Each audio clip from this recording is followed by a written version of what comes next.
there, welcome to the channel. If you're new here, my name is Angela and I'm the Inquisitive Farm Wife. And boy, have I got a great video to share with you today. We're going to be working with my new Bosch and my new grain mill. Take lentils and make crackers out of them. So stick around, you're not going to want to miss out. If you weren't already aware, Nutri-Mill has come out with a new grain mill, and I'm so excited to be one of the first recipients to have it. This grain mill is made for the at-home baker. It's easy to use, it's compact, and it works great too. What I'm doing here is I'm just kind of putting everything back together to prepare us for what we're about to do. Okay, so now all I need to do is plug it in here on the base. Plug it in right here. I'm going to go ahead and plug it into the wall, and it just snaps into place. That's it. That's it. Here on the back is our knob, and you can choose to dial it in whatever, depending on what you're going to mill. Today I have brown lentils that we're going to mill, and we're going to make crackers out of them. So there are red, green, brown, and even black lentils out there. You'll a lot of times see people use the red or the orange lentils. Today we're going to use brown because that's what I have on hand, and I also think brown when I think crackers.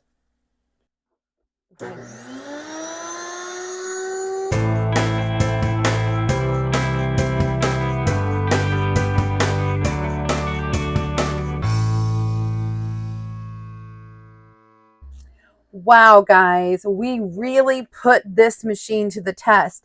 Did you see how full this hopper was? That was 2 whole pounds of lentils. I am so impressed. Next, I'm just going to push this tab, pull this to separate it away from the hopper, and I'll unplug it since we're not going to use it now, and we'll move it off to the side. Now, I'm going to go ahead and tap this a few times, just to make sure that we don't have a big cloud of flour hit us in the face. And let's look. Look at this. Look how fine this is. I'm super, super impressed yet again. Let's pull that off. Get a good look at this. Look how fine I was able to get this. Like so super fine. Depending on what setting you put it on or what you are milling will make all the difference in the world in your end product. A lot of people that make lentil crackers, one of the biggest problems that they have is not having a flour fine enough, and it's just too grainy. You won't have that problem if you use your Nutri-Mill. And what pairs better with your impact grain mill than a new Bosch mixer? I can't think of what that might be. I love doing all my breads with my Bosch.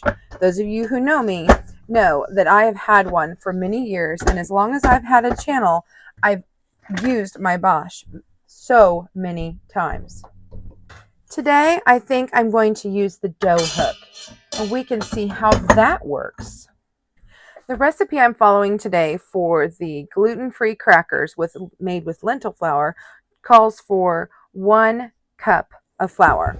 We are going to at least double, if not triple this, because I want to have plenty to serve. So here's a 1/2 cup. 1. So there's 1 batch.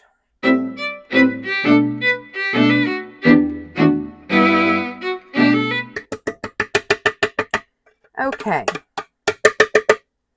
I think we're going to be pretty close to 6 batches. My oven's preheated to 400 degrees. To this, we're going to add salt, garlic, onion. Optionally, you can add poppy seeds or really any other herbs. What you want to do is just make sure you find something that if you're on a special diet Like my husband is trying to stay away from seed oils, you know, to make sure you check your ingredients for those things. I'm just going to do this to taste. We like lots of seasonings, so I'm going to go ahead and use the rest of this jar. I'd say I probably put in 2 to 3 tablespoons. And then to give a little volume to our crackers, we're going to add some baking powder. For this amount of dough, we're going to need 2 tablespoons.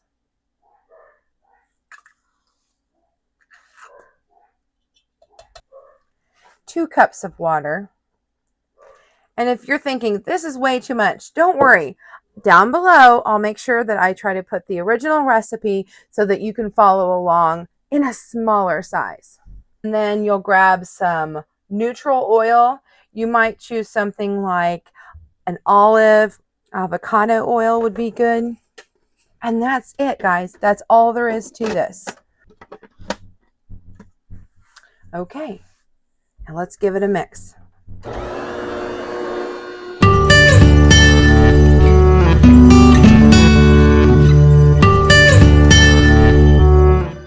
I'm going to go ahead and let that mix for just a couple of minutes. It takes lentils just a little bit, or any fresh grains really, to absorb the liquids that they, and so if we'll give it just a little bit to mix, then I'll meet you back at the counter and we'll roll these out. All right, so we have blended this and mixed it together. I'm so excited. The smell is interesting, I'll tell you that for sure, because you know, lentils, you're used to cooking with flour, and the lentils definitely have a different smell. And that's what's so cool about using fresh grains or fresh milled you know, beans or lentils or oat groats or whatever you're choosing to use. It's amazing how fresh everything is. It's just incredible. This is a whole new world for me, and it can be for you too. And those of you who already have grain mills and have been doing this for a while, I want to know your secrets. Let's talk in the comments. Tell me what's your favorite recipe that you have, or what is the benefits that you enjoy most about your own fresh milled grain. I want to know. I want to know all the secrets. I want to know all the tricks. I want to know it all. So I'm going to grab myself some parchment here, and I'm going to lay in our sheet pans.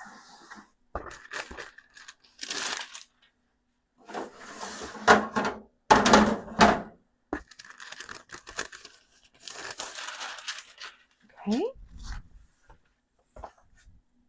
And then I'm going to do my best to divide this dough 3 different ways, because I'm using a nice big sheet pan. You can basically, I think, fit a double batch on each one of these. Whoops. There was a suggestion to be able to work with this, to go ahead and wet like your utensils or your hands so that you can work with this, because it is going to be very, very sticky. But if you didn't know, lentils are super amazing, healthy things to be working with. So to think about making crackers with them just kind of blew my mind.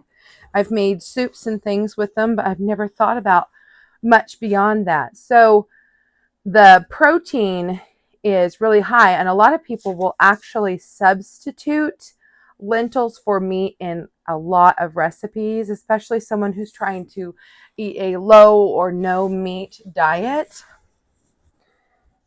Or maybe you've been following a diet plan that requires for you to have a lot of protein and you're trying to find ways to sneak it in.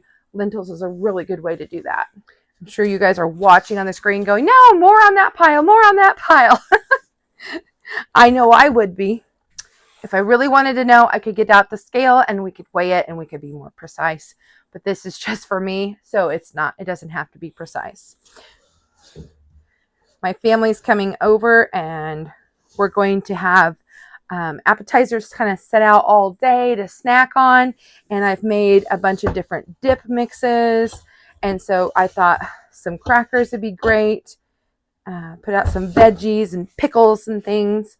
So I'm super excited to see what they think of this. And as I'm doing this, and the thought process is coming to me that, oh wow, wouldn't like Parmesan cheese go really good in here too? What other additives might have you used? What might have you thought could have been fun? I tell you what, I'm looking at this dough and I'm like so in love with it, because my Bosch, the thing I like the most about it is it mixes things so well. I like my KitchenAid too. You'll see me use it, but I'm telling you, there is a difference. I made some cookies with my KitchenAid, and I had a little problem with trying to get the bottom of the bowl mixed in. Guys, there's nothing but dough in here. Nothing but dough. Get my hands wet, and we are just going to get in here and kind of push this out with my wet hands. Do the same thing over here. And now that that's good and wet, what I want to do now, I think I'll just try it with one to make sure. Pull this out of the pan, make more room, and we're going to roll out our dough. And a little trick for you.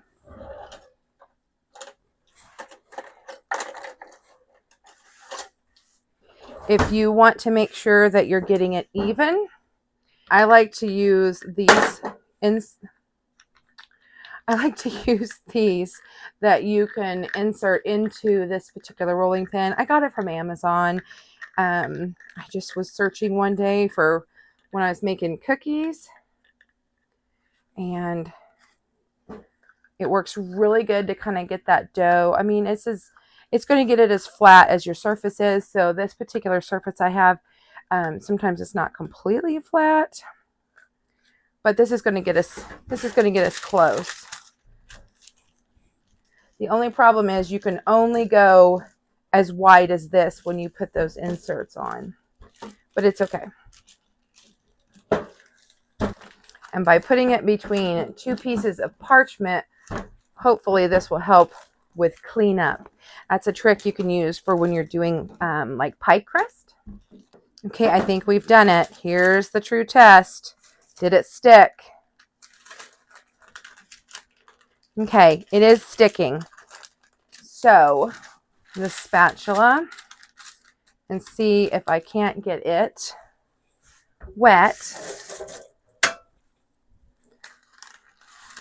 And see if that might help with pulling this off. I still think it's worth it to get a nice even cracker. And we had so much dough, I don't think I'll miss it. Any that might stick behind. So once we get it started, it's just peeling right off.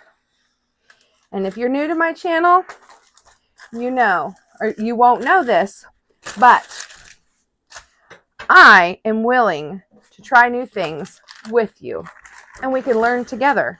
So if there are tricks that are new to me, then we'll find out together, and I'll show you my mistakes as we go too. I'm not ashamed of that. I do not have a pizza cutter with me downstairs, so if I had one, that's what I would use. But I'm going to grab a knife.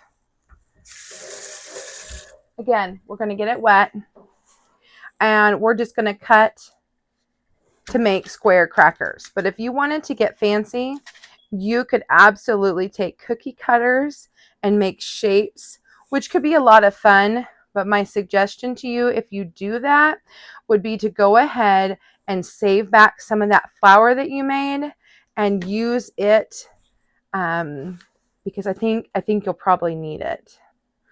Basically, all we really need to do is score it. It'll just make it easier to break. You can see a little starting to stick to the knife, so I'll just wet it again. Just want to make sure that was good and clean before we start cutting again. Cut them into whatever size shape you want. Like I said, we're just basically scoring this so that we can break these apart after they're cooked. And there we have it.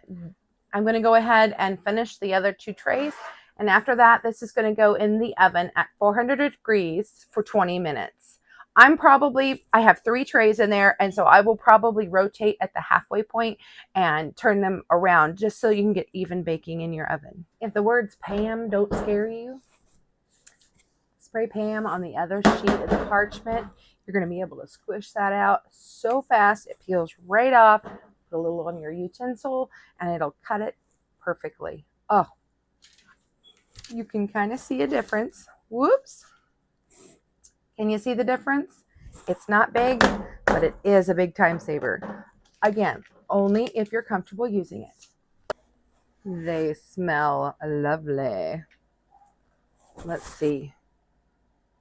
Yeah, they're dry.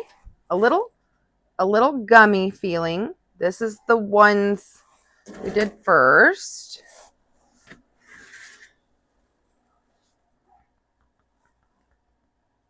These feel a little bit more dry and a little better. So thinner's better.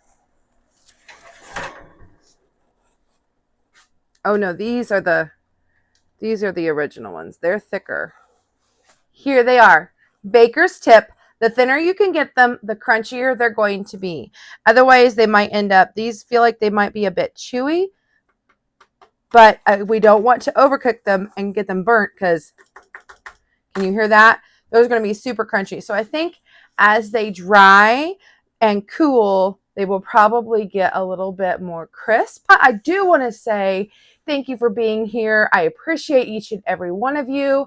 If you like this kind of stuff, please make sure, if you're not already, subscribe. Give me that thumbs up and share it out. And guys, I'm telling you, right now, you don't want to miss out. I just got an email while making this video about some amazing deals that Nutrimil has going on with Bosch mixer attachments and the grain mills and all kinds of things. Right now is the time of year where everybody is busy baking, and why not treat yourself to a tool that you know works good. Thanks again. We'll see you next time. Bye, friends.